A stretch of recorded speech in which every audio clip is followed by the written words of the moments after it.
When college women come to work with me, typically they are in the point of the semester where they're about to give up. They've essentially probably already started not trying anymore. They're quitting. They're avoiding studying for weeks because there's a part of them that believes that they're not smart enough to succeed. And this is hands down one of the biggest problems college women come to me with, but they don't describe it that way. They tell me, I'm procrastinating. I don't know how to manage my time. I'm failing. I'm behind. I can't stick to any of the study routines I create, or I feel like I'm studying all of the time and I don't have a life and my grades are not matching. And ultimately, what is behind those problems, those behaviors, is the thought, I don't think I'm going to pass, or some other version of, I'm not smart enough to figure this out. I don't know what I'm doing. And this is really common. And it's actually what happened to me. And I know it's really hard to believe that by my junior year of college, I had failed out of or withdrawn from over 7 classes. And I was coming to terms with the fact that my grades and my GPA were not going to be good enough to get me into medical school. My academic scholarships were gone. I had broken up with my boyfriend, Elvis, at the time, who, by the way, is now my husband, because I was so overwhelmed and I didn't have the capacity to deal with anyone else's emotions but my own. I was a hot mess of a student. And the predominant story I told myself over and over again was, I'm not smart. I didn't come from a privileged background. I'm high school smart, but I'm not college smart. I don't have the skills to succeed here. I'm not good enough to be here. I'm not good enough to achieve the things it is that I want for my life. And yet, here I am. I went on to graduate with honors while working full-time and being in a full-time program, maintaining my relationship with my now husband, and starting a life coaching company for college students. And students ask me all of the time, what was the shift for you? How did you turn things around? How did you go from failing out of 7 classes to graduating with honors? And hands down, the most important thing that I worked on was my mindset. My entire college experience changed the moment that I stopped thinking I wasn't smart enough. And when I started to think, if I could learn how to walk and talk, if I could learn how to drive a car, if I could learn how to apply to colleges, if I could learn how to apply for scholarships, if I could learn how to complete a resume, if I could learn how to interview for jobs, and I can learn how to be a better student. And the truth is we're all born with a brain that is wired for growth and evolution.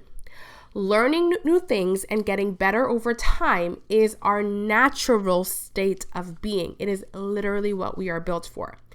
At any point in your life, at any point in your academic journey, you get to decide what your college experience gets to be. You get to decide what is possible for you this semester. And I personally believe that our fixed mindset, this idea that we're either born smart or not, that we're either college material or not college material, that we're either good at math or not good at math, capable or not capable, it's just the way that our human brain protects itself and keeps itself safe and alive. Because the mind, your human brain, has one main job, and that is to keep you safe and alive.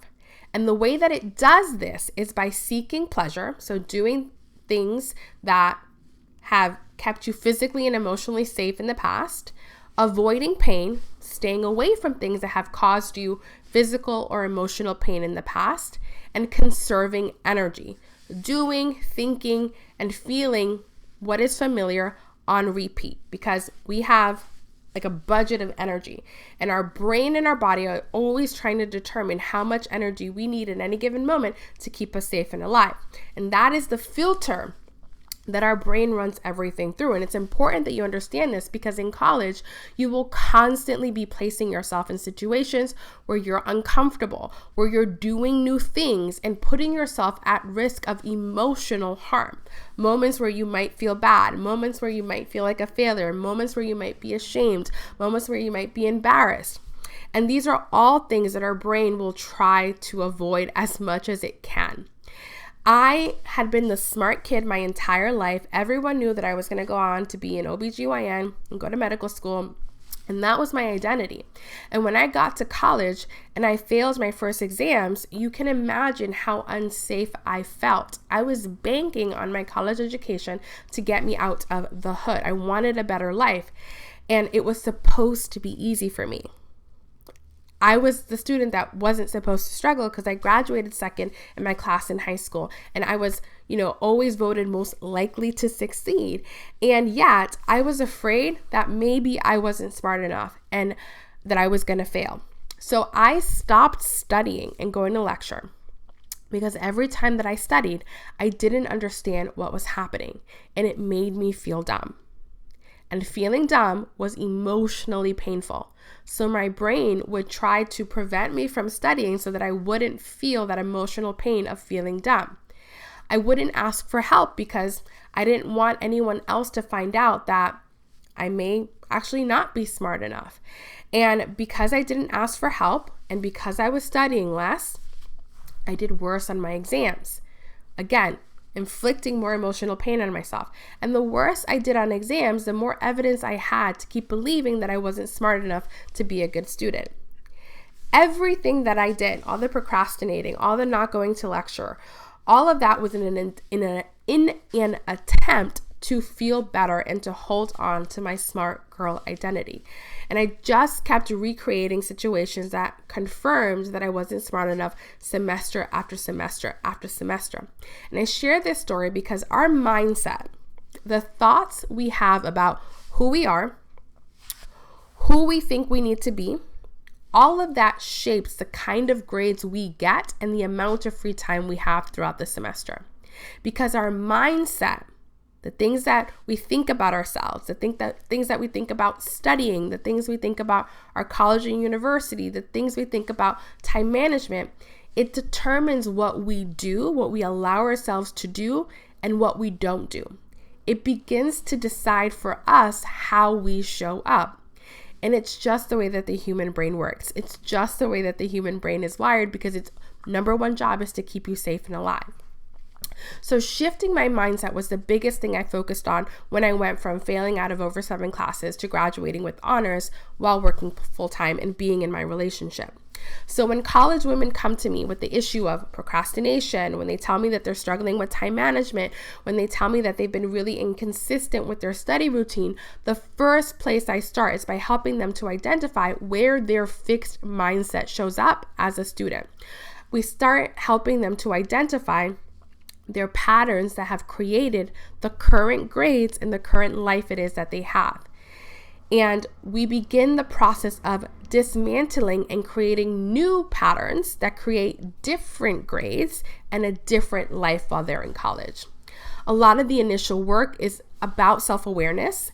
It's about redirecting. It's about reaffirming that we are fully capable of creating what it is that we want this semester. And our brain, reminding students that our brain is built for growth. It's built for learning. It's built for evolving and getting better over time. You 1000% have everything it is that you need to succeed in college because succeeding in college is really simple and you have a working human brain. So what I want to do now is I want to walk you through exactly how I help the college women I work with shift from a fixed mindset, so this thought that they're either smart or not, capable or not, college material or not, to this growth mindset that I can become the type of student it is that I desire to be. And I know that this video is long, but I don't want to just create YouTube videos that make you feel better for the 8 minutes that you're watching the video. I want to create YouTube videos that change the way that you think and use your brain. Because what I know to be true is that if I can change the way that you think and the way that you use your brain, it will change the actions you choose to take. And that is how we begin to break old patterns and create new ones. So step 1 to switching from a fixed mindset to a growth mindset is becoming really self-aware of your patterns. So I teach the college women that I work with a self-awareness tool called The Model. It was developed by Brooke Castillo of the Life Coach School. And this helps you to visually see your patterns so that you can change them. So your patterns of thought, your patterns of the actions you take, and how that has created the grades you have and the life you have.